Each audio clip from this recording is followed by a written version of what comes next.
sa TV5.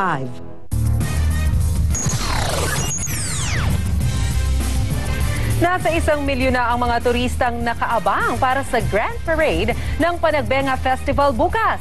Pero hindi pa man umaarangkada ang parada, bumenta na ang float na pambato ng Happy Network. Mahigit 1 milyon ng 10 iba't ibang klase ng bulaklak ang ginamit para sa float na ito. Sa forma, obvious na ito ang pambato ng Kapatid Network para sa Flower Festival o Panagbanga dito sa Baguio. 72 hours na kami siguro mamaya baka hanggang madaling araw kami nandito. At kahit hindi pa tapos ang float, bentang-benta na ito sa mga nagpapa-picture taking. We expect that the number of people will be tripling for the float parade tomorrow. Bukod sa pinakaabangang parada ng mga float ng mga bulaklak, umariba na sa Session Road ang Street Dancing Parade. 10 grupo ang naglaban-laban sa paghataw. Ang iba, tinalo pa ang rainbow sa kulay ng costumes. Ang grupong ito, may props pa ng ulo ng baboy ramo. Pero sa huli, ang lokal na gobyerno ng Kabayan Benguet ang nanalo at nag-uwi ng 200,000 pesos. Ang mga nanood, sobrang enjoy raw sa Panagbanga experience nila. Kamusta naman ang experience ng Panagbanga? Enjoy! Enjoy yan! Pangilang Panagbanga mo na rito? First time. First time. May first time. Super! Sa tansya ng local government ng Baguio, nasa 1 milyon na ang turista sa kanilang lugar. Pero kahit madagdagan pa raw ito, walang dapat ipag-alala sa seguridad dahil nagpakalat sila ng 500 na pulis at 2,000 volunteers at medics. At yan ang latest aksyon sa Panagbanga Festival mula sa Baguio City. Laila Chicadora, News 5. Tuloy-tuloy pa rin ang selebrasyon ng Panagbenga sa City of Pines. Pero sa kabila ng festive mood, bumababa raw ang bilang ng mga dumarayong turista sa Summer Capital. Para sa latest aksyon, may report si Jovi Francisco live mula sa Baguio City. Jovi.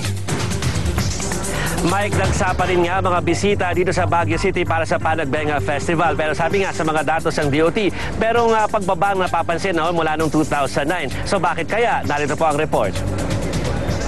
Nakasalubong naming namamasal ang pamilya Perez dito sa Baguio City. 20 raw silang magkakamag-anak na umakyat rito para sa Panagbenga. Mga suki raw sila ng syudad. So ano yung charm ng Baguio na babalik-balikan niyo talaga? Weather talaga. Malamig talaga. Gusto namin malamig. Get together family, memories. Maganda pa rin ang mga view dito. Pero kahit marami ang sold pa rin sa Baguio bilang bakasyonan, hindi maikakailang may mga nagsasawa ng pumanik rito. Base sa datos ng lokal na Department of Tourism, bumaba raw ang tourist arrival sa Baguio mula noong 2009. Baguio then was entirely different from what you see as Baguio today.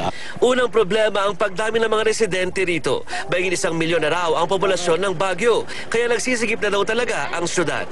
Maliban sa paglobon ng populasyon, may problema pa rin ang mga taga Baguio City sa tinatawag nilang pagkasira ng kanilang landscape o kagandahan ng kanilang kapaligiran. Marami na kasi mga commercial establishments ay tinatayo dito. At katunayan, sa kinakatayuan ko ngayon, dito sa may bandang Baguio Country Club, yan po ang Loknap, ituturo ko ngayon. Yan, dati-dati ang makikita nyo dyan ay puro puno at bundok, pero sa ngayon po, makikita nyo, meron ng mga itinatayo mga building at mga bahay dyan.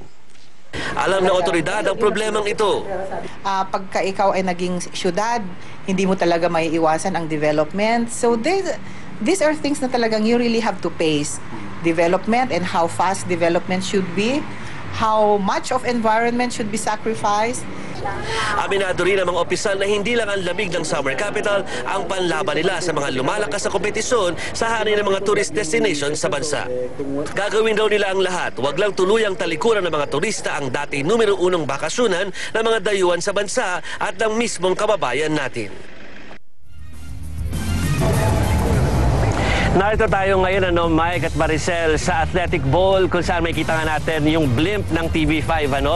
Dito nga paparada itong mga float, yung mga flower floats na yan bukas, at ito nga yung tinatawag na endpoint. Pero masisimula ang lahat sa Session Road. So dahil pinag-usapan natin ang Session Road, puntahan naman natin ngayon kung ano na ang nangyayari doon. Sa Session Road ngayon ay makikita natin na talaga namang ang dami pa rin tao, bukas pa rin ang mga establishments at ang mga sasakyan, traffic pa rin hanggang sa mga oras na ito. At katunayan, ilang mga kapatid natin doon, naglatag na ng mga banig at mga tent. Dahil abangan na doon nila doon ang parada na mga mangyayari nga in about 7 hours from now. Pero bago yan, dadaan muna rin sila itong parada sa may Harrison Road naman. At tignan natin ang kalagayan ng Harrison Road sa ngayon. Makikita natin na ang dami-daming tao doon dahil sinara yung kalahati ng road para naman sa Ukay-Ukay Festival na matatawag nila. Dahil talagang doon maaaring bumili ng murang mga kagamitan at lalo na mga damit ang ating mga kababayan. Sabi nga nila, itong Panagbenga weekend ang sinasabing walang tulugan weekend para dito sa Baguio. So antabayanan nyo, Mike and Maricel, ang mga ulat ng news team natin tungkol sa Panagbenga Festival bukas yan. Maraming salamat, Jovi Francisco.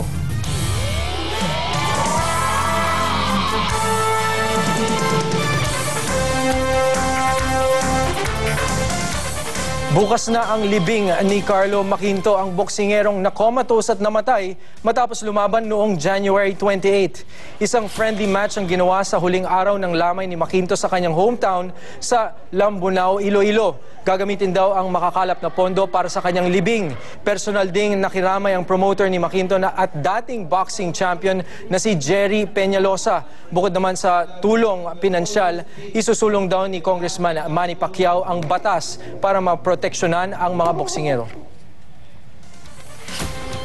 100 taon na ngayon mula ng unang makagol ang sinasabing pinakadakilang striker sa kasaysayan ng European football. Ang player na yan, isang Pinoy. Siya ang Ilonggong si Paulino Alcantara. Nag-migrate sa Barcelona ang pamilya niya nung 3 taong gulang pa lang siya. 15 anyos siya nang una siyang maglaro para sa football team ng Barcelona. At first game pa lang niya, 3 beses agad siyang nakascore para sa koponan. Sa loob ng 16 na taon niyang paglalaro ng football, hindi lang para sa Barcelona, kundi para rin sa Pilipinas, umabot sa 357 ang nagawa niyang goals. Mukhang hindi umepekto ang Linsanity Magic sa NBA Rising Stars Challenge kaninang umaga. 2 puntos lang kasi ang nagawa ng New York Knicks star na si Jeremy Lin sa loob ng 9 na minutong paglalaro sa court.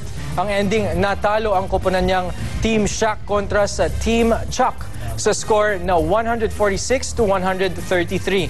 Pero talagang sikat si Lin dahil pati si pambansang kamuo Manny Pacquiao nag-tweet na bilib siya rito. Sagot naman ni Lin, idol din daw niya si Pacman.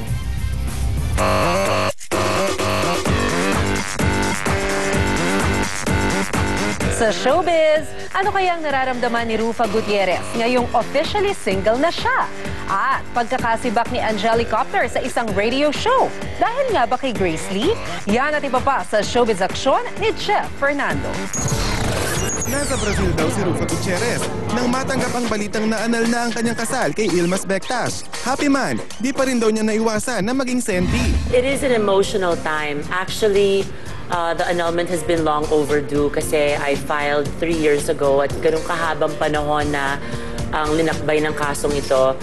Mapupunta ang custody ng mga anak nila ni Ilmas kay Rufa. Pero ano kaya ang reaksyon ng mga bata na ngayon officially split na ang kanilang mga magulang? Well, we did have a heart-to-heart talk last night and medyo naiyak sila pero I didn't want to tell them everything talaga kasi I think they're still too young, too young to understand.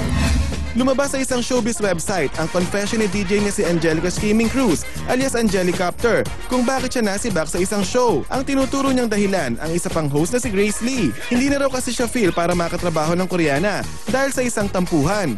Pero giit ng management, internal ang dahilan kaya natanggal si Angelicopter. It was a matter decided after an ongoing assessment of her overall performance. Magic 89.9 has a culture of giving as many chances as possible. Pero sa isang text message, pinanindigan ni Angelicopter ang lahat ng sinabi niya sa showbiz website. Tumanggi namang magkomento si Grace Lee. Hindi napagbigyan ni Taylor Swift ang imbitasyon na makadate siya sa prom ng 18-year-old fan niya na may leukemia. may nauna na raw kasing natango ang engagement ang singer. Pero para makabawi, mismong si Taylor pa ang nag-invite sa kanyang fan via Facebook para maging date niya sa Academy of Country Music Awards sa April 1. Siyempre, masaya itong tinanggap ng teenager. Jeff Fernando, News 5. Dali palang makakuha ng date pag nag-tweet ka pala no? Ano? Pero anyway, Bakit? Try mo kaya Yeah. para malaman natin kung effective. wala, too late Yung panagbenga yung sanang Yun invite Pero alam mo, if there's one place talaga na gusto ko mapuntahan ngayon, sa Baguio. Bakit naman? Siyempre, Para doon sa Panagbenga Panagbenga. Festival. At Ano saka ang kasi maganda yung yung klima 'di ba? Maginaw. Dito kanina sobrang init Actually, maganda kung maginaw kung may kasama ka, di ba? Di magsasama ako. Ayun, Gusto mo ayos. sumama? Very good, very good. I'm sure masaya si Joey ngayon. nga Ang saya ng coverage niya. Alright, at yan ang kalahating oras ng maaksyong balita. Mga balitang pundasyon ng matalinong opinyon at konkretong solusyon. Saan man, kailanman, kapatid, higit sa balita, aksyon.